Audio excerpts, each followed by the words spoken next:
Que esta mensagem que vai tocar o seu coração, talvez de manhã, de noite, talvez na madrugada, e eu quero que neste instante você não deixe de ouvir e perceber o que Deus tem para você, para a sua vida. Eu quero convidar aqui, vem cá meu amigo, André, um profeta de Deus para esse tempo, tem nos abençoado. Eu digo sempre, André, que eu pedi a Deus assim, Senhor, me dê amigos que amem a Jesus e me ensinem a amar a Jesus. E André é um desses amigos, né?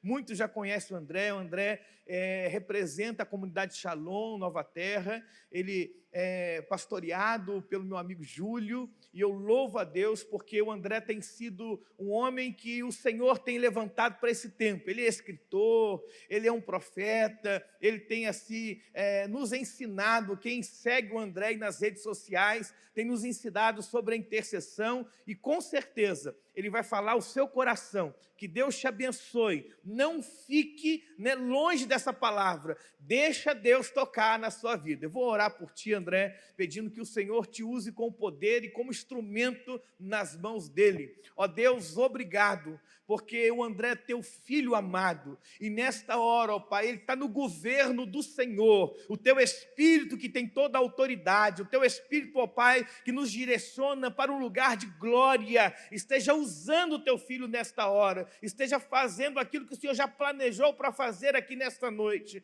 Nós recebemos e por isso, ó Pai, abençoamos o teu filho no nome do Pai, do Filho e do Espírito Santo. Amém e amém. Deus te abençoe. Você está em casa, meu irmão. Deus abençoe a sua vida. Shalom, queridos. Graça e paz, a paz do Senhor. Amém. Gente, foi difícil de chegar aqui, hein? Que luta! Mas graças a Deus chegamos. Deus seja louvado. Estou muito feliz pelo privilégio, pela oportunidade de estar esta noite aqui com vocês. Quando o pastor Josadac me convidou para estar aqui, automático eu me lembrei do texto de Apocalipse no capítulo 4, quando João já tinha recebido o ápice das revelações às igrejas da Ásia Menor, e ele escreve as cartas, o Senhor fala com ele escreve as revelações. Aí você pensa que ele chegou no auge de tudo aquilo que Deus queria falar, de tudo aquilo que Deus queria fazer. Mas sabe o que o Senhor diz para ele no versículo 3 do capítulo 4? Sobe aqui porque tem mais coisas para eu te mostrar. Então eu quero dizer para você nessa noite que apesar de você ter uma semana inteira de consagração, pastores diferentes, pessoas diferentes, com unções diferentes para derramarem nesse lugar, mas todos os dias, sabe o que o Senhor vai dizer para nós? Sobe aqui porque eu tenho coisas para te mostrar. Então eu quero profetizar que essa semana vai ser uma semana nas montanhas, onde você vai ver tudo que o Senhor tem preparado para o seu futuro, para o futuro do seu ministério, para a sua cidade e para essa nação, em nome de Jesus. Você concorda com isso? Amém? Graças a Deus. Vocês já me conhecem, alguns aqui já me conhecem, já sabem que eu tenho um livro chamado Gileade, o projeto de Deus para o homem. Alguns já até têm esse livro. Eu louvo a Deus pela vida do pastor. Uma vez ele me contou que esse livro estava sendo usado para o discipulado de algumas pessoas aqui da igreja. Então, se você não tem, você pode adquiri-lo. Ele vai estar lá atrás e ele custa R$25. Vou ser breve na apresentação, que eu tenho uma palavra para compartilhar. Esse aqui é: E disse Deus, governem, dominem e sujeitem.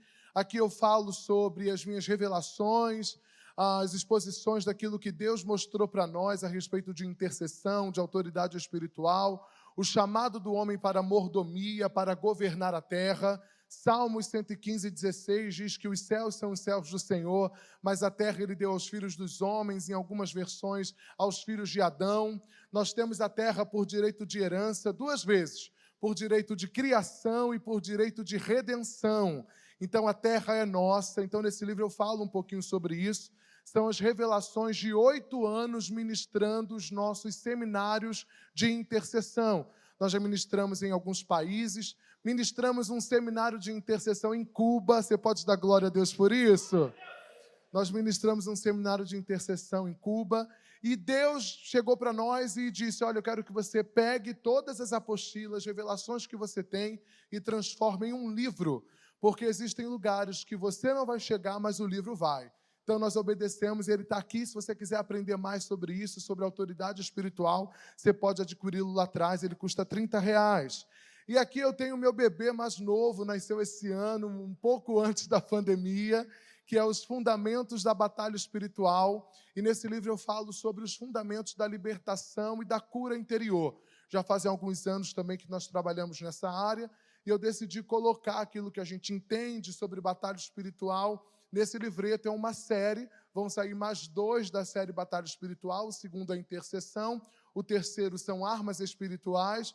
Mas se você quiser começar a ler, algumas pessoas disseram, você escreve livros muito grandes, faz um menor, faz uma série. Então, eu fui seguir a orientação. Então, esse aqui você consegue ler rápido demais. Então, se você quiser adquirir, também está lá atrás, ele custa 15. Esse aqui, o pastor Josadá, que acho que não tinha ainda. Então, é meu presente, deixa eu dar logo. Deus abençoe, pastor. Amém. Queridos, Deus tem inflamado o meu coração com uma palavra que se chama tempos e estações. Confesso a vocês que já há um tempo venho pensado nisso, venho meditado nisso. Quando o pastor mandou o tema para mim, ele falou sobre o fogo no altar e eu comecei a meditar sobre isso e o meu coração continuou ardendo sobre essa palavra tempo, porque eu acredito que muitas pessoas deixaram o fogo se apagar porque não respeitaram os tempos e os ciclos. Deus é um Deus de tempos, de estações, de ciclos e de fases. Deus trabalha com etapas e eu quero entender nessa noite, pelo Espírito, aquilo que Deus colocou dentro de mim. Eu entendo que o Senhor quer fazer com que algumas pessoas cheguem no tempo dEle, na hora correta, no momento exato, para que desfrutem daquilo que Ele está fazendo, daquilo que Ele está operando. Lá no livro de Daniel, no capítulo 2, o profeta Daniel diz que é ele que estabelece os tempos, ele que estabelece as estações, ele que institui e destitui os reis. Então, Deus trabalha com tempos, soberania e poder. Eu quero dizer para você que muitos de nós, às vezes, perdemos tempo e perdemos o tempo de Deus. Mas o que eu quero ministrar a você, ao seu coração, é que em Deus nós podemos recuperar o tempo perdido. Você pode dar glória a Deus por isso? Você vai sair desse lugar recuperando o tempo que você perdeu por causa de escolhas erradas, por causa da falta de discernimento, porque o nosso Deus quer colocar todas as coisas em seu devido lugar. Abra sua Bíblia comigo no livro de Josué, no capítulo 5. Versículo 12. Josué, capítulo 5, versículo 12. Nós vamos ler alguns textos, mas por etapa. Josué 5, 12. Enquanto você abre, me escute. Deus é cíclico. Deus levanta Abraão e diz para Abraão, Abraão, sai da tua terra, do meio da tua parentela e vai para o lugar que eu vou te mostrar. Deus está tirando Abraão de uma terra pagã, de uma cultura idólatra, de uma cultura feiticeira. E Deus está dizendo que vai recomeçar com Abraão. Entenda, Abraão era um camarada que tinha sido instruído no paganismo. Abraão tinha recebido uma cultura, a cultura dos seus pais. Era um povo completamente idólatra. Seu pai vendia ídolos. E Deus diz para Abraão, Abraão, eu vou recomeçar através de você. Isso mesmo. Uma pessoa imperfeita, uma pessoa ensinada numa cultura pagã, você que não tem os padrões que Adão tinha, você que não tem os padrões que Noé tinha, eu vou recomeçar através de você. Entendendo que Deus, desde que Adão caiu, Deus tentou recomeçar. Fez isso com Noé e agora faz isso com Abraão. E diz, vem porque eu vou te ensinar uma nova cultura. E ele começa em Abraão, isso vai para Isaac, isso vai para Jacó, isso vai para José. E Deus está ensinando agora a esses homens um padrão espiritual, um padrão de conduta, um padrão de moral, mas por causa das más escolhas, esse povo sempre inclina o coração para as coisas ruins, para as más escolhas. Então a gente vai ver esse povo que foi livre de uma cultura de idolatria, de feitiçaria, indo para o Egito por causa da fome que tinha na terra. José se estabelece lá, José prospera lá, José estabelece o seu império, o seu governo, seus irmãos vão para lá atrás de comida, se sentem confortáveis lá e acabam criando a sua habitação lá. Eles estavam no lugar onde havia provisão, mas a provisão é para um tempo, e eles fizeram desse tempo de provisão um lugar para habitarem. Quero dizer para você que existem coisas que Deus faz na nossa vida por causa de um tempo determinado, não para a habitação. Existem coisas que são provisão. Deus trabalha com tempos de provisão, mas Ele sempre está disposto a nos estabelecer na terra onde é a vontade dEle que cada um de nós esteja. Então esse povo tem ali o objetivo de se suprir, mas acaba fazendo do Egito a sua terra. E esse povo fica escravizado no Egito por 430 anos. Você acha que esse povo nutriu a cultura que Deus tinha dado a Abraão? De maneira alguma. A prova bíblica disso é que quando esse povo sai do Egito, eles chegam lá no deserto, Moisés sobe para poder ter 40 dias com Deus, onde Deus dá as instruções, dá a lei, e esse povo vai e constrói um bezerro de ouro porque diz que Moisés está demorando. O Egito estava dentro deles. A cultura do Egito tinha entrado neles, porque 430 anos aprisionou esse povo nessa mentalidade pagã e escrava. Mas agora Deus tem o propósito de restaurar esse povo e de fazer esse povo recuperar 430 anos que foi perdido na escravidão por causa da desobediência. Mas aí esse povo está cheio desse paganismo, está cheio dessa idolatria, e Deus começa um processo onde Ele quer recuperar esse povo para si. E esse povo caminha 40 anos no deserto. Enquanto esse povo caminha pelo deserto, Deus está libertando esse povo de tudo que eles receberam de cultura pagã no Egito. Nós vamos ver em Deuteronômio capítulo 8, o versículo 1 até o versículo 6, Deus dizendo que permitiu esse povo caminhar no deserto, passar fome. Deus espremeu esse povo porque queria provar o que havia no coração deles. Quem foi reprovado, morreu no Egito. Quem foi aprovado, passou para a próxima fase. E aqui o texto de Josué fala de uma estação que esse povo conseguiu alcançar, que esse povo conseguiu entrar. Deus é didático, é dinâmico, é pedagógico. E Deus vai ensinando esse povo sobre aquilo que Ele queria restaurar na vida deles. E no livro de Josué, no capítulo 5, versículo 12, está escrito assim: um dia depois de comerem do produto da terra, o maná cessou. Já não havia maná para os israelitas. E naquele mesmo ano, eles comeram do fruto da terra de Canaã. O que eu quero dizer com isso? Eles se acostumaram a ver o maná caindo do céu, as roupas não se rasgavam no corpo, não se apodreciam, os sapatos não se rasgavam. Eu fico imaginando, porque eu leio a Bíblia literalmente, e eu fico imaginando aquele povo caminhando no deserto, o corpo crescendo, crianças se transformando em adultos, e a roupa acompanhando o tamanho do corpo, os sapatos acompanhando o crescimento dos pés, não apodrecendo, não rasgando, não cedendo. Deus foi a provisão daquele povo, foi a casa daquele povo. Durante o dia, Deus era coluna de nuvem, protegendo aquele povo do sol. Durante a noite, Deus era coluna de fogo, protegendo o povo do frio e das serpentes. Deus fez sair água da rocha. Deus supria as necessidades do povo em todos os sentidos, de todos os lados. Mas chega uma hora que Deus diz assim: vocês estão em um tempo novo, vocês estão em uma nova fase agora, vocês estão em um novo ciclo. Então tudo que vocês experimentaram experimentaram no deserto, fica aqui na primeira colheita de vocês. Até hoje eu estive com vocês dessa forma, mas a partir de hoje eu vou estar com vocês desta forma. Eu estou cumprindo a minha promessa, estou dando uma terra a vocês. A partir de hoje vocês vão poder construir a casa de vocês, vocês vão estabelecer o território de vocês, vocês vão ter uma terra para semear e para colher dessa terra. Agora a provisão virá de forma diferente. No deserto eu fazia comida, o maná cair do céu, mas agora eu vou prosperar a terra de vocês, vocês vão plantar nela, ela vai dar os seus frutos, vocês colherão o fruto e vocês serão saciados.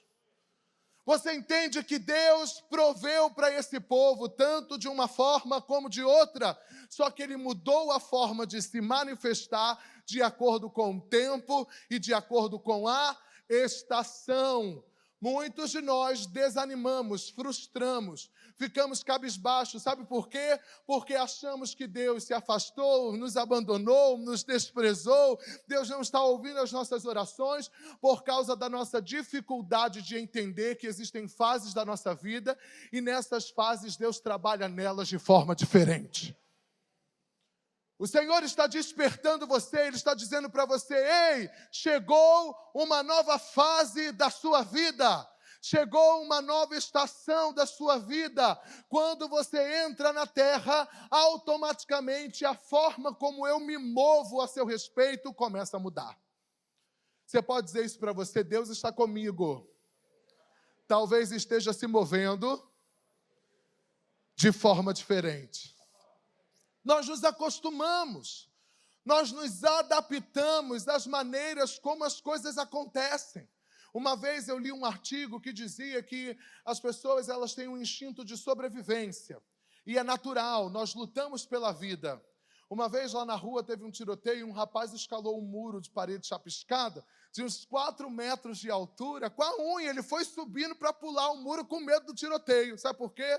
É o instinto de sobrevivência. Nós nos adaptamos tanto a coisas boas como a coisas ruins. Uma vez eu ministrei uma mulher que ela ficou 22 anos casada com um homem que batia nela, que maltratava, que humilhava, que não trazia o alimento para casa, que não provia as necessidades da casa. E quando ela conseguiu sair daquele cativeiro emocional, espiritual, e ela conseguiu um novo relacionamento, casou novamente, ela não conseguiu ficar casada há 1 mês, só porque o marido tratava ela muito bem. Ela dizia que sentia raiva quando o marido chegava com um presente para ela, trazia doce, trazia bolo, chamava ela de amor. Porque por 22 anos ela estava acostumada a quê, gente? A ser maltratada. Sabe o que acontece conosco? Muitos de nós, às vezes ficamos tanto tempo no deserto, que quando as promessas começam a se manifestar na nossa vida, nós ficamos com saudade dos apertos e das situações que a gente enfrentou. Mas em nome de Jesus eu quero declarar nessa noite profeticamente que as cadeias mentais que nos aprisionavam na última estação, na última fase da nossa vida, estão caindo por terra hoje e nós vamos entrar com tudo no sobrenatural e nessa nova estação que Deus tem preparado para nós. Então Deus está dizendo a esse povo: a partir de agora, a maneira como eu vou me mover é diferente. Guarde isso. Todas as vezes que Deus se move, uma estação muda. E todas as vezes que uma estação muda, a forma de Deus trabalhar e tratar conosco também muda. Gostaria que você abrisse também a sua Bíblia comigo no livro de Ruth, no capítulo 2, versículo 2. Enquanto você abre, escuta. Ruth foi nora de Noemi. Ruth era moabita, era sacerdotisa em Moabe. Ruth tinha uma vida estabelecida na sua nação. Ruth tinha toda uma estrutura de vida. E ela se casa com o filho de Noemi. Eles eram estrangeiros na terra de Moabe. Eles não pertenciam àquela terra, mas Ruth se casa com um estrangeiro e ali forma uma família. Só que os 2 filhos de Noemi morrem. Orfa, você conhece a história, vai embora. E Ruth decide servir a Noemi. Preste atenção nisso. No primeiro exemplo que eu dei de Josué 5,12, eu quis te inspirar e te dizer que quando Deus muda de estação, quando Deus muda de tempo, quando o ciclo muda, Deus trabalha de forma diferente. Mas agora aqui no exemplo de Ruth, eu quero te dizer que quando Deus troca um tempo, eu preciso fazer renúncias e sérias renúncias. Ruth diz assim para Noemi: olha, meu marido morreu, um tempo acabou. A morte do marido estabeleceu para Ruth uma virada de estação.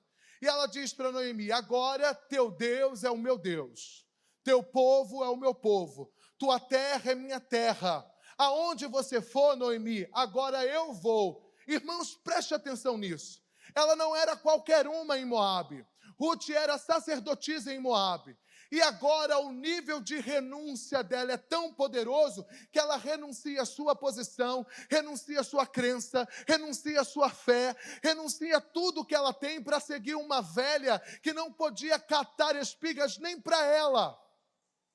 E agora Ruth diz: eu estou renunciando tudo que eu aprendi até aqui, tudo que eu tenho até aqui, tudo que eu construí até aqui, para entrar nesse novo tempo junto com você. Se você está disposto a viver coisas novas, você precisa entender que existem coisas que você vai precisar deixar no antigo tempo. E ela pega Noemi, Noemi pega Ruth, e as duas caminham novamente de volta para a terra de Noemi. E agora elas chegam em Israel, e sabe o que acontece? As duas não têm dinheiro, não têm casa, não têm onde morar. As duas estão totalmente perdidas, sem condições de viver, de sobreviver. E aí começa a história de Ruth. Eu quero abrir um parênteses aqui e quero dizer a você que a verdadeira honra, a intenção da honra, está aqui no livro de Ruth. Porque eu nunca vi uma honra tão verdadeira e tão sincera como Ruth teve com Noemi. Porque a honra ela está aplicada quando você honra alguém que não pode te servir nada em troca. E Ruth diz para Noemi: eu vou com você, mesmo sabendo que Noemi não tinha nada a oferecer. E chegando lá, Ruth agora diz: Noemi, fica aqui, porque eu vou me humilhar por mim e por você. Amados, chega um momento da nossa vida que a gente diz: Deus, tem como descer mais? Deus tem como ser mais humilhado? Deus tem como ser mais triturado? Deus tem como passar mais na prova? Irmãos, nunca pergunte isso, porque sempre tem um jeito. E Ruth chega lá em Israel e não tem comida. Sabe o que ela vai fazer? Ela vai catar as espigas no milharal. Interessante que ela só pôde catar as espigas porque em Israel era a festa de Pentecostes. E na festa de Pentecostes havia uma lei que quando se estava celebrando a festa da colheita, as pessoas que estavam catando, que estavam colhendo no campo, quando fossem encher os carrinhos, elas precisavam deixar que as espigas que caíssem no chão, a colheita que caísse no chão, não fosse colhida, não fosse recolhida, ficasse pelo caminho para que os pobres, os órfãos, as viúvas pudessem catar e ter o que comer no período das festas. O que isso quer dizer? Pentecostes marca um tempo poderoso em Israel, porque é o tempo onde Deus fez uma aliança com o seu povo. Isso me lembra algo, que o ciclo que você está vivendo, de humilhação, de dor, situações penosas, coisas que você diz: Deus, eu não aguento mais. Esse ciclo veio para lembrar você que Deus tem uma aliança com você e essa estação está preparando você para coisas maiores que virão. Porque nessa estação Deus disse assim, não deixem que os órfãos, os pobres e as viúvas fiquem sem ter recurso para celebrar. Deus está dizendo para você: hoje você não tem, mas se prepare, porque daqui a pouco você terá. O tempo da escassez, na realidade, é um tempo de alerta e de denúncia espiritual para nós. Tempos difíceis servem para nos alertar que os tempos de coisas grandes e boas estão chegando. Deus não trabalha com ciclos isolados. Deus não faz algo aqui sem saber o que vai fazer lá na frente. Tudo que Deus está realizando na sua vida agora já está alinhado com aquilo que aconteceu. Será. Oh, aleluia. E agora Ruth, irmãos, decide ir catar por ela e catar pela sogra. Vamos ler o texto antes de eu continuar. Está escrito assim: deixe que eu vá até as plantações para catar as espigas que ficam caídas no chão. Onde estavam as espigas, gente? Caídas no chão. Talvez algum trabalhador me deixe ir atrás dele, catando as espigas que forem caindo. Ele está dizendo de um tempo, de uma estação onde a misericórdia prevalece. E ela vai catando. Gente, eu fico imaginando a humilhação que Ruth enfrentou, pedindo permissão para mendigar dentro daquele milharal. Só que já é difícil você se humilhar e catar espigas por você. Pensa em você precisar catar espigas por você e por outra pessoa.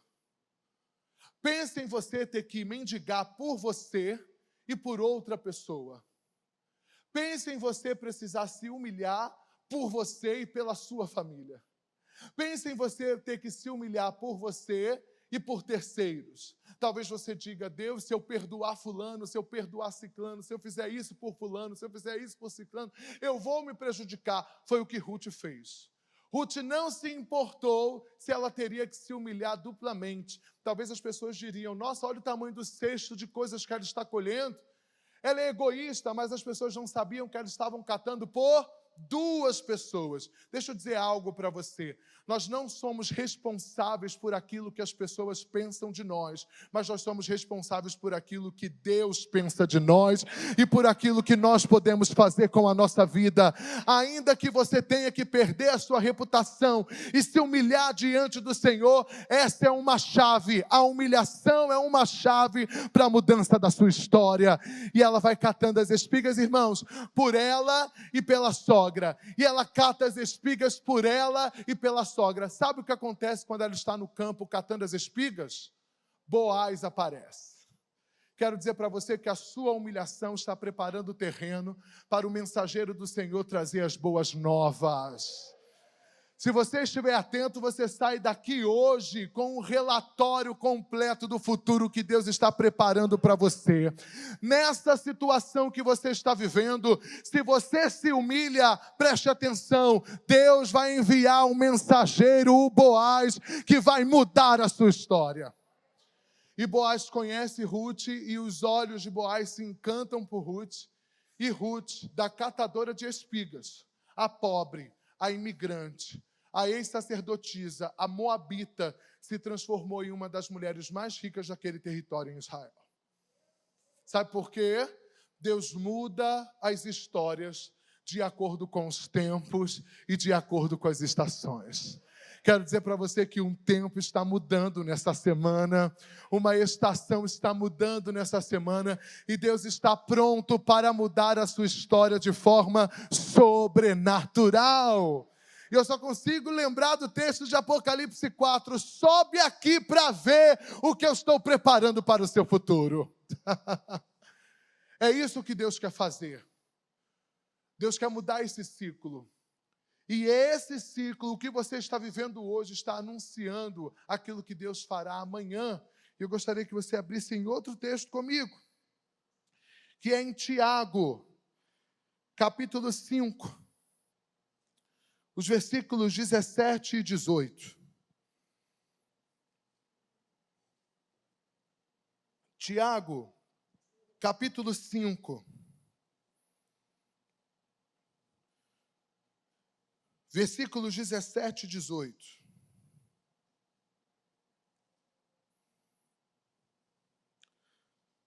Está escrito assim: Elias era homem sujeito às mesmas paixões que nós, e orando pediu que não chovesse, por 3 anos e 6 meses não choveu sobre a terra. E orou outra vez, e o céu deu a chuva, e a terra produziu o seu fruto. Preste atenção nisso. Israel estava mergulhado em idolatria e em feitiçaria. Todas as vezes que Israel é corrigido, é entregue nas mãos dos inimigos, perde batalhas, tem os seus exércitos destruídos, Deus está chamando a atenção de Israel e trazendo Israel para si. E aqui Elias está sendo um profeta usado por Deus para trazer alinhamento para o povo. E ele ora e diz: não vai chover sobre Israel. Foi o tempo que ele entendeu, que ele discerniu que Israel precisava passar por correção. Mas quando chegou a hora de chover, Elias orou, e de acordo com aquilo que ele orou, automaticamente os céus deram chuva. Deixa eu dizer algo para você. Todas as vezes que você ora à vontade de Deus, ou seja, todas as vezes que você ora alinhado com o que Deus quer fazer, os céus automaticamente correspondem à sua oração. Por isso eu quero profetizar nessa noite, em nome de Jesus, que a partir de hoje o nosso coração vai estar mais alinhado com Deus, e os céus vão trabalhar junto com você, e tudo quanto você pedir em oração há de se manifestar, porque é assim que funciona quando você ora à vontade de Deus. Elias, o texto de Tiago diz, era homem sujeito às mesmas paixões do que nós, mas quando orou, parou de chover. Quando orou novamente, 3 anos e meio depois, voltou a chover. Elias ora, a chuva é anunciada. Você lembra do texto que diz, veja uma nuvem do tamanho da mão de um homem, é sinal de que vai chover? Ele anuncia a chuva. E entenda que Elias é um profeta respeitadíssimo em Israel. E todas as pessoas se submetiam à palavra que era liberada pelo profeta Elias. Aí as pessoas começaram a se apressar e ir para Jezreel. Jezreel era uma capital em Israel na época, onde ficavam os exércitos, as armas, os armamentos, onde se municiava todo o poder militar de Israel. Era uma cidade forte, preparada justamente para essas ocasiões. Todos ficaram com medo da chuva. Eu já estive no deserto. Durante 10 meses, faz aquele sol escaldante, a terra seca, cria fendas na terra, que cabe uma pessoa dentro. Mas quando chove, chove de destruir tudo, toda a vegetação existente, os animais que ainda existem. Então a chuva, quando vem, destrói tudo. Todo o povo, sabendo que a chuva que viria destruiria, alagaria Israel, todos correm para Jezreel. Pelo menos aqueles que poderiam correr, correram para Jezreel. E Acabe corre na frente de Elias. Entenda que 3 anos e meio ficou sem chover. 3 anos e meio o povo temeu a Elias. 3 anos e meio Deus corrigiu Israel. E quando chegou a hora da terra voltar a produzir os seus frutos, depois da oração de Elias, porque a terra estava completamente escassa. Pensa um território 3 anos e meio sem água, sem plantação, sem animais. O único que tinha animais e comidas na sua casa era o rei Acabe. E agora Elias libera essa palavra profética. Tiago 5 vai dizer que a terra, 4, vai dizer que a terra vai voltar a produzir os seus frutos. Ou seja, um tempo vai mudar em Israel. E apressadamente Acabe, induzido pelas trevas, se apressa, vai à frente de Elias para Jezreel para tentar matá-lo. O título do capítulo 19 de 1 Reis é Acabe corre, vai à frente de Elias para tramar sua morte com Jezabel.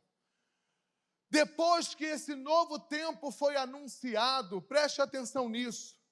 Todas as vezes que o novo tempo está chegando na nossa vida, o diabo se apressa para tentar nos destruir. Eu sempre digo que Israel, quando estava para entrar no novo, era atacado pela tribulação. Tribulação é um ataque de 3 guerras ao mesmo tempo na nossa vida. Eu costumo dizer que Israel, quando saiu do Egito para ir para Canaã, eles enfrentaram no meio do caminho, no deserto, os amalequitas. E os amalequitas, eles quando matavam seus inimigos, eles cortavam pés, mãos e órgãos genitais e deixavam um caminho sangrento para que os povos vizinhos, quando vissem ou soubessem do massacre, tivessem medo de lutar e deixassem tudo para lá. Vocês querem levar nossas mulheres? Podem levar. Vocês querem levar nossas crianças? Podem levar. Vocês querem levar nossas riquezas? Podem levar. O povo tinha tanto medo de lutar com os amalequitas, que quando eles chegavam para possuir um território, em vez de lutar, eles abriam mão e deixavam os amalequitas levarem. Todas as vezes que Israel, ou um personagem bíblico importante em Israel, estava para viver um tempo novo, uma fase nova, um ciclo novo, eles passavam por esse processo de embate com os amalequitas. Outra prova bíblica disso foi Davi. Davi em Ziglag, quando voltou vitorioso de uma peleja, os amalequitas tinham queimado seu território, levado suas crianças, levado suas mulheres, levado suas riquezas, porque todas as vezes que você está vivendo um tempo novo, o diabo vem com ataques para tentar te fazer voltar atrás, tentar te fazer recuar e tentar te fazer desistir. E aqui nós temos Elias, que profetizou, que anunciou, que declarou um tempo novo para Israel, e Acabe foi à frente para projetar a sua morte. Por isso que as Escrituras dizem, Jesus falando que o ladrão, que tipifica Satanás, veio para matar, roubar e destruir. E é isso mesmo. Acabe foi à frente para se juntar com Jezabel, para matar o profeta que liberou um tempo novo sobre a terra. Por isso que muitas vezes nós nos sentimos sob opressão, sobre ameaça, desanimados, desmotivados, incrédulos. Nós nos sentimos nos sentimos numa realidade muito difícil de enfrentar, de improváveis, de impossíveis, dizendo: como eu posso viver coisas diferentes daquilo que eu estou vivendo? É irreal.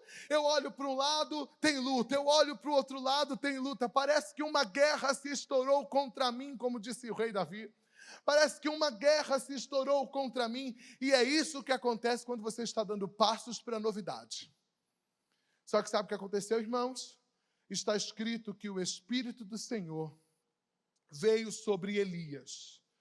E sabe o que o Espírito do Senhor fez?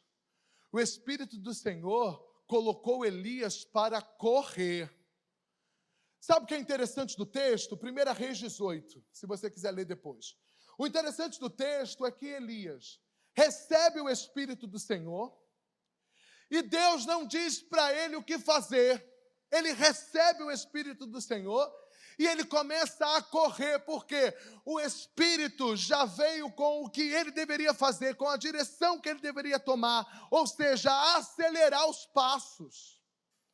Todas as vezes que nós estamos em situações onde o inimigo tenta nos conduzir para caminhos estreitos, de ciladas, o Espírito que já está em nós coloca velocidade nos nossos pés para que saiamos dessas situações sem nenhum tipo de prejuízo. Receba isso, era para você ter grudado no teto agora. Todas as vezes que o inimigo prepara situações de ciladas para você, o Espírito que já habita em você coloca velocidade nos seus pés para que você saia dessas ciladas sem nenhum tipo de prejuízo. O Espírito vem sobre ele e imediatamente ele começa a correr. Diga correr. Diga mais alto, correr. O Espírito vem sobre ele e ele começa a correr. Sabe o que é interessante? Lá em Ruth, a Páscoa se deu 50 dias depois. Quantos dias, gente? 50 dias. A libertação de Ruth aconteceu em uma data, provavelmente um pouco antes de Páscoa, quando ela decide sair das cadeias da idolatria, da feitiçaria de Moabe. Ela chega em Israel em Pentecostes, tempo de colheita. E tempos depois, rapidamente, ela se transforma uma das mulheres mais ricas de Israel. Sabe o que isso quer dizer? Deus teve pressa, Deus acelerou os caminhos de Ruth. Deus acelerou os caminhos de Ruth. Sabe o que é interessante? Caleb, quando vai entrar na terra que Deus prometeu, eu lembro que eu já disse isso aqui, mas eu vou repetir, talvez você não lembre, talvez você precise fixar. Mas Caleb, quando estava para entrar na terra que o Senhor prometeu, ele diz assim: o Senhor me fez uma promessa há 40 anos atrás, mas agora que eu estou entrando na terra, eu sinto que eu tenho o mesmo vigor, a mesma força, a mesma juventude, a mesma vitalidade, a mesma virilidade que eu tinha 40 anos atrás. Sabe quem faz isso? O Espírito de Deus que habita em você. Por isso que eu te digo que Deus é especialista em nos fazer correr atrás do tempo que a gente perdeu. Caleb esperou 40 anos, mas quando foi entrar na promessa, o que ele afirma? Deus me devolveu a energia, a juventude, a vitalidade, a virilidade desses 40 anos que se passaram. Ruth foi restituída por causa da honra, da humilhação. Deus mudou o seu ciclo de forma rápida. E Elias, Deus colocou ele para correr mais do que os cavalos de Acabe. Você pensa que é um homem correr mais do que cavalos? Pensa que é o Espírito de Deus vir sobre um homem e ele correr mais velozmente do que cavalos? Sabe como é? Sabe o que o profeta Isaías diz no capítulo 40? Que o Senhor nos dá pés que andam e não se cansam, que caminham, que correm e não se fadigam, e ainda nos dá asas como de águia. Sabe para quê?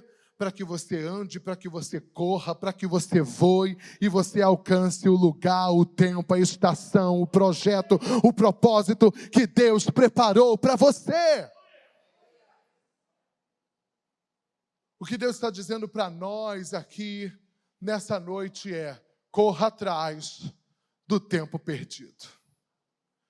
Uma das formas de você manter o fogo do seu altar aceso é correndo atrás do tempo perdido. Eu imagino Elias, se ele for um profeta sanguíneo como eu imagino Elias correndo à frente de Acabe, e Acabe olhando para trás e vendo Elias se aproximando, e Elias passando do lado de Acabe, dando um sorriso de canto de boca, dando uma piscada de olho. Pensou que ia me pegar, né? Pensou que ia me matar, né? E passando à frente dos cavalos de Acabe, e em vez dele cair na emboscada, ele se antecipando e chegando à frente de Acabe.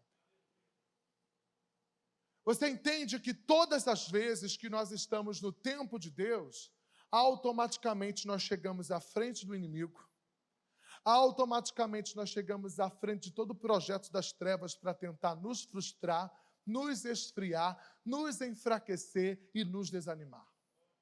O que eu sinto no meu espírito, irmãos, para essa noite, é que nós precisamos ser recolocados no tempo que Deus tem para nós. Nós precisamos ser ajustados no tempo do nosso casamento, o tempo correto dos casamentos aqui, o tempo correto da faculdade, da escola, da profissão.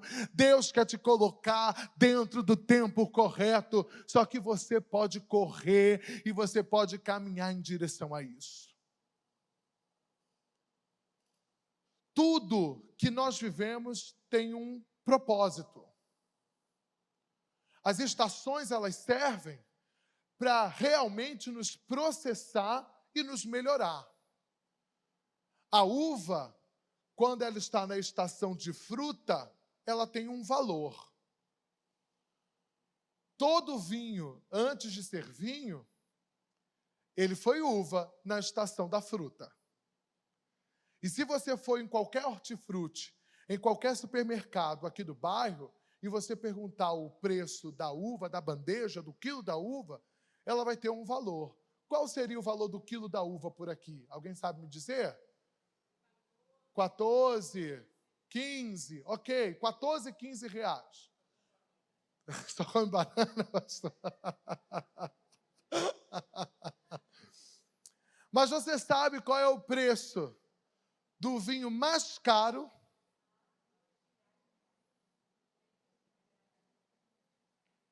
Eu já vi vinho de 30 mil reais. E tem mais caros. Mas aí eu pergunto a você, o que fez a uva se transformar em um vinho, uma garrafa de vinho tão valiosa assim? O processo, diga processo. o processo transformou a uva em um vinho valioso. Uma vez eu fui ver o processo de fabricação de um vinho e eu vi diferença entre duas formas. Primeiro, quando a uva é moída na máquina. E segundo, quando a uva é pisada no lagar. O primeiro, quando a uva é moída na máquina, ela é moída e o nível de fermentação dela não é tão grande, porque não houve ali tantas bactérias no processo de esmagar as uvas. Mas quando ela é moída no lagar, ou seja, quando ela é pisada, o vinho pode chegar num nível de fermentação até 7 vezes maior do que quando ele foi moído na máquina. Aí, às vezes, nós perguntamos assim: Deus, por que está sendo tão difícil esse tempo? Deus, por que é tão doloroso esse processo? Deus, por que eu estou enfrentando essa estação? Porque Deus está te transformando do seu processo, da sua fase, para uma outra fase. E essa mudança de ciclo pode até gerar dor, mas está te enriquecendo, está te valorizando. O que está transformando você é o processo justamente que você está passando aqui. Mas o que está te enriquecendo é a forma como você está sendo tratado por Deus para que você chegue onde Ele quer que você chegue. Mas a grande chave dessa noite é: se você se submeter e correr atrás do tempo perdido, você vai passar por essa fase, por essa estação, de uma forma tão veloz, mas tão veloz, que você só vai se lembrar dessa fase e vai conseguir ser grato a Deus pelo maná que caiu do céu, pela água que saiu da rocha, porque Ele foi tenda durante o dia, porque Ele foi calor durante a noite fria, porque Ele não deixou as suas roupas se rasgarem, nem os seus sapatos apodrecerem. Você vai lembrar do tempo de deserto, mas você vai se lembrar da provisão do Senhor, e você vai dizer: obrigado, Deus, porque agora eu tenho uma terra, agora eu tenho herança, agora eu posso ter a minha porção. Hoje eu vejo as tuas promessas se cumprindo na minha vida. Quero te dar um conselho prático: corra atrás daquilo que você já deixou de sonhar, corra atrás daquilo que você já abandonou. Se você não terminou os estudos, volte a estudar. Se você desistiu do casamento, volte atrás, corra atrás, restaure seu casamento. Se você desistiu da vida dos seus filhos, se você se cansou, volte a orar. Se você está cansado das lutas que você está passando, eu quero dizer para você que no Senhor você pode renovar as suas forças. Se você desanimou de projetos, de sonhos que estão engavetados, perdidos, chegou a hora de você retomá-los. Isso também é acender novamente o altar, é colocar fogo, é colocar lenha, é fazer com que o seu altar esteja aceso e a sua vida esteja encaixada no projeto do Senhor para você. Esse é o tempo, amados. Esse é o tempo. Essa é a hora. Eu lembro quando eu fui coordenador escolar e a minha aluna mais idosa tinha 80 anos. Pensa em você ter uma aluna no ensino médio de 80 anos. E ela era tão animada, ela era tão esforçada, ela era tão para frente que ela motivava os outros alunos. E muitos perguntavam a ela por que ela tinha voltado a estudar. Sabe o que ela dizia? Porque eu ainda estou viva. Enquanto eu estiver viva, eu vou buscar realizar os meus sonhos. Muitos de nós morremos estando vivo. As lutas e as frustrações dos tempos nos mataram estando vivo. E a gente começa a limitar a ação de Deus, dizendo: eu não tenho dinheiro para fazer isso, eu não tenho condições de realizar isso, eu não tenho condições de fazer aquilo, eu não tenho condições de estudar, eu estou velho para isso. Quero dizer para você que velho está o diabo. Enquanto você respirar, existe juventude e vida. Para encerrar, que eu tenho a unção da fala infinita. Tem um texto que eu sou apaixonado por ele. E é o texto quando o anjo vai falar com Sara. O anjo vai falar com Sara, Sara tem 90 anos, diga 90 anos.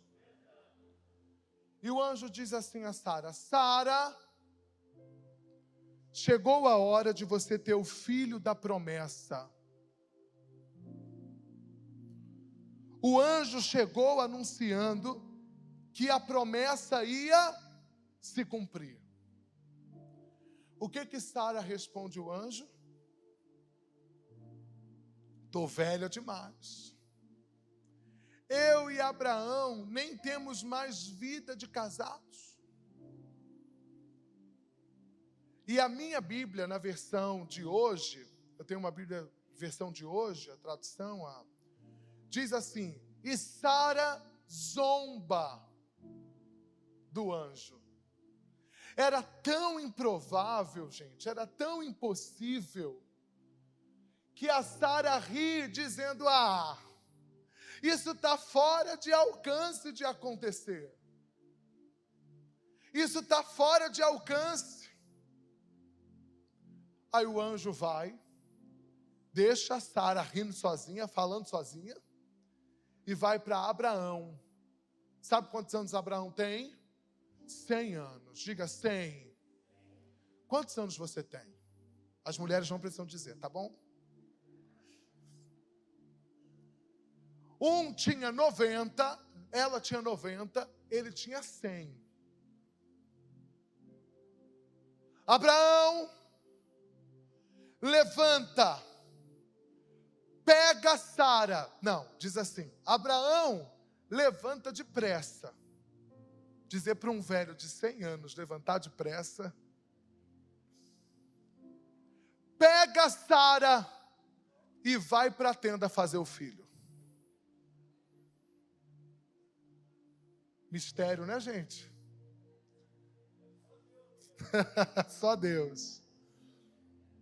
Pega Sara e vai para a tenda. O anjo perguntou a Abraão se Abraão estava disposto. Foi um comando.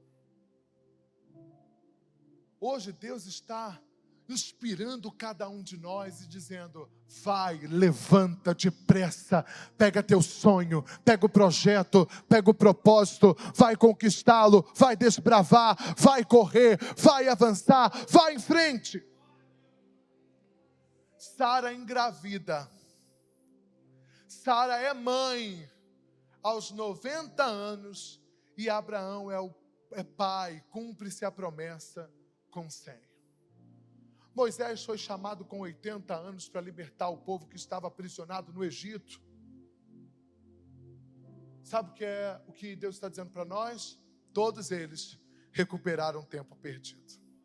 Nós estamos num tempo diferente. A gente não pode aglomerar aqui na frente, né? Mas eu posso fazer diferente hoje. Se você se identifica com essa palavra e você quer correr atrás do tempo perdido, se você não quer mais ficar paralisado no tempo, se você não quer mais procrastinar, se você está decidido em correr atrás e alcançar aquilo que a boca de Deus falou, se você está cansado de viver ciclos repetitivos de frustração, de decepção, de falta de discernimento, se você está disposto a sair desse lugar batalhando, trabalhando, arregaçar as mangas pela sua própria vida, acender o fogo do altar, colocar lenha sobre ele, se você está disposto a viver coisas que você não viveu há 30, 20, há 40 anos atrás, eu quero dizer para você: dá tempo. Dá tempo. E o Espírito que está em nós nos capacita a isso. E se você hoje quer correr atrás do tempo perdido, fique em pé aí no seu lugar. Só você que quer orar comigo por isso hoje. Só você que quer orar comigo por isso hoje. Você que está decidido a avançar no sobrenatural. Você que está decidido a romper no sobrenatural. Você que não quer ficar mais paralisado no tempo passado, naquilo que passou, mas você está decidido a ir em frente. Nós estamos em uma semana de consagração, então gostaria que você abrisse a sua boca e começasse a orar, dizendo: Deus, me coloca no tempo correto. Deus, faz os meus pés velozes. Deus, faz os meus pés velozes, dá força. Me dá, Senhor, capacidade. Senhor, abre os meus olhos, abre os meus olhos. Ajuda-me, ajuda-me, ajuda-me. Porque eu entendo, Senhor, que o Senhor está se movendo de forma diferente nesse tempo e nessa estação. Eu entendo que o Senhor quer mudar a minha história como mudou a história de Ruth. Eu sei, Senhor, eu sei que o Senhor tem coisas novas para fazer. O Senhor tem coisas novas para operar.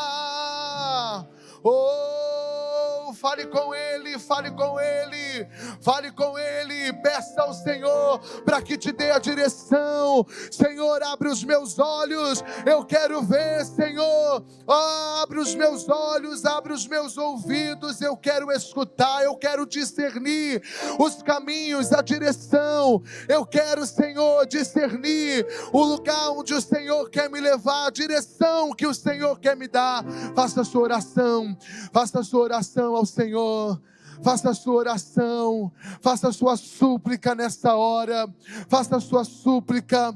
Talvez você esteja realmente como Ruth, que estava numa posição tão difícil, catando espigas por ela e por sua sogra Noemi. Talvez você esteja numa luta tão grande por você e pela sua família, e você diz: Deus, eu estou cansado, Deus, eu estou cansada, mas eu quero declarar nessa hora: o Deus que renovou as forças de Elias e o fez correr, fará você correr também nessa noite.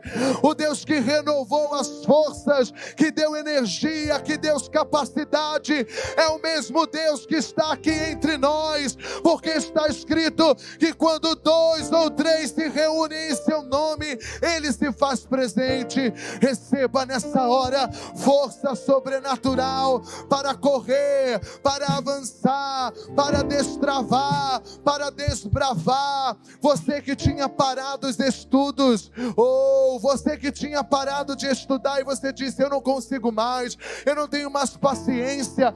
Você tem até o sonho, mas você tem várias limitações, onde você desiste do sonho. Em nome de Jesus, nós declaramos nessa noite que para Deus não existem impossibilidades.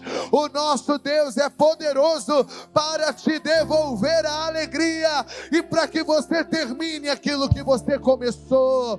Oh, é uma semana de consagração, onde nós subimos alto e começamos a ver o futuro que Deus tem preparado para nós. Então que os teus olhos se abram nessa noite e você consiga ver o que Deus tem projetado para você.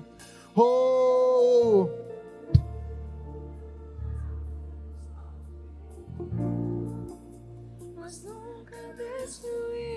E quando você canta, vai orando, vá pensando. Para ser aprovado, mas o amanhã virá. Coisas que você perdeu, promessas que ficaram no tempo, sonhos que ficaram no tempo.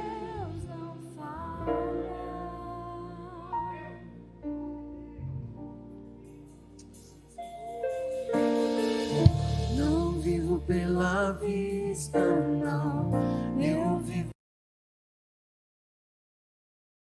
Deus proverá.